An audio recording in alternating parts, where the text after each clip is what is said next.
Hello and welcome to Martinsville for the 8th race of the season. Denny Hamlin is once again on the pole based off of performance qualifying. Your starting order on your left there. Something to keep in mind, we've got quite a few guys coming from the back based on trouble last week, so that will be interesting to see. And with Denny Hamlin on the pole at Martinsville, it's probable that we'll see him dominate because this is just such a good track for him. This race, two 39-lap stages and then a 72-lap run to the finish. A pit stop will be necessary, but more for tires than fuel. Fuel window is pretty close. And it's Martin Truex Jr. looking to defend his win as Denny Hamlin brings us down to the green flag. Leading into turn 1, he'll clear himself. Logano and Kurt Busch racing for second. And the field still double wide. No one really making any big moves. A few guys trying to get single file early. And that'll really be the theme as we go forward, single filing out. You see the top 4 doing it here. Martin Truex Jr. looking to get by Kevin Harvick as well. Defending race winner and champion Chase Elliott settling into 3rd early, a little bit faster than the one in front of him. And not a rookie, but a new guy and a good ride, Ross Chastain in the 42, having a good run, showing his stuff. Running in 9th and going forward with a fast race car. It'll be interesting to watch the 42 today, see what he can do. And I talked about guys who had trouble last week starting in the back. Well, here's a couple of them. Kyle Busch, Alex Bowman. You can see Bubba Wallace a little bit in front of this and Kyle Larson as well. All of them started well towards the back of the field because they all crashed or had mechanical issues last week, which leaves them starting in the back. Kyle Busch a little bit of damage. We'll go to the replay and show you what happened. BJ McLeod, first lap of the race, just way too deep into the corner. Likely didn't have the brakes up the temperature or some issue with the car getting stopped there and right into the side of the 18 of Kyle Busch. Unfortunate, but his teammate, Denny Hamlin, is leading this one and not much to worry about. That car quite fast. He's pulled to a 2.5 second lead early already as the field spreads out and gets single file in almost every spot, which will lead us down the road of dealing with lapped traffic. So you'll see the 11 already in traffic here, dealing with the 15 here, struggling with the 15 because the 15's, good enough to be a nuisance. Dives into the corner, gets to the bottom, forces the 11 to use the top side. But still, Hamlin pretty good, but traffic's going to slow him up. And Kurt Busch, Elliott, Logano, Harvick, all of them will insert themselves into this lead battle as Hamlin struggles to get clear of the 15 and move forward. Now Elliott moves to 2nd. Chase Elliott going to be to the inside here. If he can maybe make it 3 wide, look for the lead, decides not to. He's just going to fall in behind the 15 and wait and see what happens with the 11 in front of him. 20 laps complete and already working heavy lap traffic. It's one thing about Martinsville and short tracks in general, you have to be able to get through traffic well. And Hamlin so far not doing that, but here's a big move, middle of 3 wide. Shoots the gap and gets under BJ McLeod, and that's going to buy him a little bit of breathing room over Chase Elliott. Elliott working the high side, and right along with Kevin Harvick here in 4th, as Elliott's position doesn't really work out because Logano going to use the 78 as a pick to go around Chase.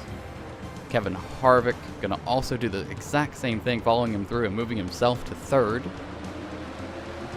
Logano and Harvick now have a chance to chase down Denny Hamlin if their cars are good enough. And speaking of the 78, he's going to find the wall. They're off of turn 2. Hits the wall pretty hard. Keeps it together. No yellow. But that would be hard on him. And this Cody Ware with engine trouble. Daniel Suarez, nowhere to go really. Slides in the back of him. Light contacted. Reed Sorensen, heavy contact. And then the caution gets thrown as Cody Ware is going to limp it back to pit road. Now, with engine trouble and quite damaged race car, I believe that would go down in the books as a valve train failure. Denny Hamlin will once again lead us down as we've got just about 5 laps left to go in stage 1. A few lap cars to the inside, so it'll be who can get down to the bottom and clear. As we headed to turn 1, Denny Hamlin going to have to deal with Garrett Smithley on his inside, Harvick putting pressure on from behind. And looking to get down here, not going to push the issue, just going to keep it, work at another corner. Still not pushing the issue, getting down. Garrett Smithley actually hanging tough. I mean, this is a shot to get a lap back if you can put together enough good laps and get to the stage break. but not quite going to do it. Denny Hamlin gets down, and that's going to give him plenty of room back to Kevin Harvick, who's still dealing with lap traffic. We watched Tyler Reddick and Ross Chastain race through the field. Austin Dillon also having a good day. Those RCR cars have some speed, but you can see the lap cars are quite a big part of this mess, as you got 3 cars in front of them on the high side, and 78 here is going to be an issue for the 8, even if he can close up to it. But no pressure out front for Denny Hamlin, who takes stage 1 comfortably on that 5-lap run to the finish. And we'll pick up the pace car here as we go to yellow. Not expecting any pit stops, and looks like we won't get any this time. So everyone's going to stay on this set of tires and try and get through stage 2 on this set perhaps. Denny Hamlin will lead us down. Once again, he's going to deal with Garrett Smithley on the inside. This time a much better launch for Denny. He's going to get down and Harvick will not. So he's going to gain a couple car lengths here in 1 and 2 already. We'll see. Harvick's going to get a run off the top, and he's going to also jump down to the bottom here. So Harvick a little closer. He's going to be able to maybe chase Denny Hamlin a little more this run than he did last time. And looking at Tyler Reddick here, who's worked his way into the top 5. This car is quite fast and working lap traffic on the top. Trying to close on Kurt Busch, who's stuck on the top still. Reddick's now going to start working the bottom. This 8 car coming through traffic in a hurry. And Martin Truex Jr. coming off a pit road here from an issue. He had to pit coming to the green, and this is going to cost him a lot. He's only 1 lap down, so he's luckier than most. Had the pit stop been too long, he would be 2 down. But Truex behind the 8 ball. We'll have to see if he can get it back. And Kevin Harvick riding along here. This time it's a little different. He's hanging in there with Denny Hamlin. This car seems very good on the long run. He struggled early, fell to 6th or 7th on the opening launch, but quite good on the long run. And another guy who's really coming to his own on these 50-lap-old tires, Anthony Alfredo, doing a great job. 2nd week in a row we've talked about him, and the 2nd week in a row it's been for a very good reason. This car in the top 10. People would argue this is not a car that's supposed to be in the top 10, so a great run for Alfredo, and it really seems to be on the strength of managing tires. So, see what he can do and keep it out of trouble and keep it up there. It'll be a great day for the 38 car. Speaking of trouble, here's Bubba Wallace. Reeds Sorensen hard into the outside wall and the inside wall for the 23. That's going to bring out a caution. You can get the replay. 77 just doesn't get in the corner. Does not stop. And the 23 is the unlucky victim here. As we ride along, looking back, you can see the 77 just drives into the corner, and I don't know if it was intentional or not, but he definitely punted the 23 car of Bubba Wallace. So, Reed Sorensen, hard to explain that one. I'm sure that will not be popular post-race. And then this, under caution, as we're riding around, Denny Hamlin is going to come down here and stop and cannot get the car refired, stuck on the curb. He will have to get assistance. He'll get a push or a tow back to pit lane and into his pit stall. And that could put him a lap or 2 down, depending on how long it takes for them to get back to the pit stall and get refired. Kevin Harvick and the rest of the leaders are going to take their shot at pit road now. But Denny Hamlin is going to squeak out, and that's not the race for the lead. That's the race to beat the pace car. Denny Hamlin barely stays on the lead lap, but he does just enough. So after that scare, we'll see if Hamlin can charge back in just a few laps and be there at the end of the stage. Chase Briscoe has inherited the lead. Martin Truex Jr. on the tail end of the lead lap.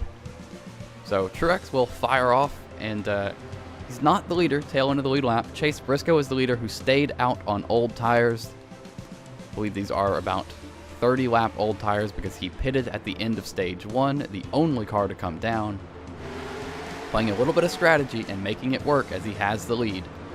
Denny Hamlin working through traffic here. Austin Dillon, Tyler Reddick, who he's working on now, right behind Brad Keselowski.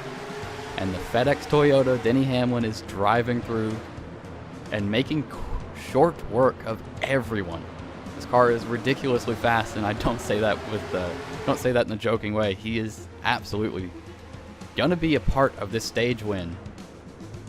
Chase Briscoe continuing to lead, continuing to work traffic. Lap traffic actually working his way by him on fresh tires right now. And caution is out. Joey Logano was challenging, but he's not going to quite get there because the caution comes out, and that saves Chase Briscoe's lead. Timmy Hill backwards in turn 3. But Briscoe was about to lose it, and he's gonna get another shot at winning the stage here. As we look, you can see the gold 66 gets turned by Michael McDowell and backs into the corner. No contact, no harm, no foul. I'm sure he's not happy about it, but gonna get away with that one relatively easy. Helmet cam here with Eric Jones. We can take a look at it, and the 66 just clears himself. Not room for that. The 34 was there on his quarter panel, and likely a spotter mistake. Comes down, spins out, but no harm. Just a little bit of damage to both cars, and they'll both get away with that one. 14 of Chase Briscoe. Another case, about 5-6 laps to go in the stage. He's going to bring us down to the green after barely holding on to that lead. And once again, lap traffic is faster than the 14 right now because he's on older tires, and Alex Bowman on pit road with an issue. And here come the leaders. He's going to go a lap down. He's still sitting in the pit stall. He'll likely go 2 down with as much as pit road is left. Bowman, bad luck, Bowman strikes again. It's been one of those years. I mean, 2 pit road crashes. He's had on-track incidents to go with it. Mechanical failures. There's nothing left that can go wrong for the 48. Denny Hamlin already working his way up to 4th. Continuing a strong run of races lately. Even after the issue he had where he could not get the car refired and had to get a push, he's found his way all the way up to 4th and looking for 3rd. Briscoe here trying to hold off Joey Logano, but maintaining the lead so far. And the caution comes out for the stage, and Chase Briscoe will take stage 2 on tire strategy. Doing a good job here, and we'll see what he does if he's gonna just, you know, call it good and settle in on new tires. But no, Chase Briscoe is gonna try and hold on to this track position on 30-lap-old tires compared to the ones behind him. We've already seen that car struggling for speed, so it'll be interesting to see if he can actually make this work, because there is a lot of laps left in this race. About 75 laps left to go, and 65 laps left to go, and he's on older tires. Once again, lap cars are going to sort their way past the slower 14. He is the leader, but he's quite slow. Joey Logano dealing with lap cars to his inside. And how about Kyle Busch? I talked about him earlier, that damage from the 78 car and starting in the back. It seemed like the deck was stacked against him, but here he is, running in 9th. Busch always finds a way to get to the front, and he's doing it once again. A good run for the 18 so far. We'll see what he can go with it, though. Kevin Harvick in front of him, kind of fallen off, you know, put new tires on and was not as fast, so we'll expect him to get better on the long run unless they've adjusted that out of the car. Be interesting to watch as Joey Logano got position there and went to the lead. No shock, Chase Briscoe was quite a bit slower than the 22, so you expected that to happen eventually. Now Matt Benedetto will look to do the same thing, but I doubt Briscoe's going to give it away. He's sort of made his own sinking ship here, so he's going to have to fight really hard to hold on to every position he can. That car quite off the pace on old tires. The Benedetto can't really close the gap and get in position to make a pass, though, and that's going to cost him 3rd as Eric Almirola goes looking for that. Denny Hamlin also there. Going to look on Matt Benedetto to get this spot. And they would really just keep trading 3rd back and forth behind Briscoe, which buys Logano a huge lead, and it keeps Briscoe in the 2nd spot because they keep battling behind him. Doesn't have to worry about playing defense because they cannot settle down and decide who should be in 3rd and go chase down the 14. Logano is absolutely loving what's happening behind him, too. He's got almost a straightaway lead on this race, and he's cruising. Coming to 53 laps to go, I think, in the 22. He might be too far away for anyone to catch him at this rate, but we'll see how traffic plays out. That will be a huge decider. Kevin Harvick eventually would get to 3rd, and that would be the end of this. Harvick, on the long run, extremely fast, hooked up, and goes by his teammate. Briscoe also might have let him go, who knows, but Harvick now gets to drive and try and chase down Logano, who you can see out the front windshield, nowhere to be found. He can't even see the 22, he's so far ahead, so a lot of work to be done. Watching Chase Elliott here, and that's an issue. Flat tire for the 9, shaking it around. Out of control into the corner, but saves it, doesn't spin out, but he'll have to limp back to pit road. does not get a caution either, so that is quite costly for the 9 car, as he heads to pit road with another Hendrick car with issues, and he'll go 2 laps down. He's not going to defend his Martinsville victory here today. Kevin Harvick, on the other hand, looking for redemption after that round of 8 race last year. And he's got a fast enough car. He's cut the deficit in half. He might get his redemption if he keeps this up. But we're going to take a look at a few guys who have been consistent. Kurt Busch, running in 3rd. He's got the most top 10s in laps led of any Chevrolet driver. 7th in points, having a great year. Good things for Kurt Busch. And another guy, consistent season for Eric Almirola. 8th in points, comfortably above the cut, with no DNFs on the year, finishing every race. And Austin Dillon, similar. Not as good in the points, but he's finished in the top 20 every single race this year, tied for the most. Only a few guys have done that, so a few guys having some really consistent seasons. And that looks like smoke out of the 00 of Quinn Houff. And that does not bring out the caution, as he's going to be able to limp it back to pit road, but Logano had to be holding his breath as he saw the smoke rolling out of the 00. Flagman with his hands on the yellow flag. And Joey Logano dealing with lap traffic. This is the faster 19 who's got new tires on because he was a lap down at the caution, decided to pit because what did he have to lose? The same goes for Chase Elliott, who also is on new tires because he just had a flat tire, working his way by the 22 and holding him up, allowing Kevin Harvick to close. Harvick is there now. It was a 7-second gap. Lap traffic has made the difference. And with 25 laps to go, Kevin Harvick is going to drive the 4 car to the lead. But he still has all the same lap traffic to deal with, and contact with the back of the 19, moving Truex out of the way, saying absolutely not, you're not holding me up, I am going by. Kevin Harvick with a decisive move. Logano doing the same thing in the back, and Ross Chastain on pit road. I just talked about earlier how good of a run he was having, how good this race car was. I would imagine, similar to Chase Elliott or Alex Bowman, a flat tire would be the reason he's on pit road.